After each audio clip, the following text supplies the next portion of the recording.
Ek is Charlene Soetie Richards. Ek kom van, wel ek is eintlik van Appington oorspronklik. In hierdie fliek was lientjie speel ek ouma Kitta. En ouma Kitta is 'n liefdevolle ou tantetjie. Wat ook maar alles doen wat oupa sê. Ek weet nie of sy ooit kans kry om vir oupa te sê wat om te doen nie. En dis teen alles wat Charlene voorstaan. Ek is 'n klipsteenharige mens. Maar omdat dit ook rooiste is. Ons ken al mekaar 40 jaar. Ons het al van suster en broer, man en vrou. Ons het al alles saam gespeel. Ek is die soort aktrise. Ek lees nie my teks klaar nie. Ek vat my woorde soos hulle kom. Omdat ek soms sien hoe akteurs antisipeer.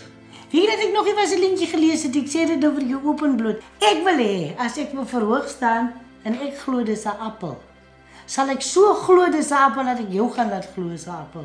En vir my lê die geloofwaardigheid daarin, en daar kom jy alleenlik uit, as jy eerlik is, en as jy die waarheid speel.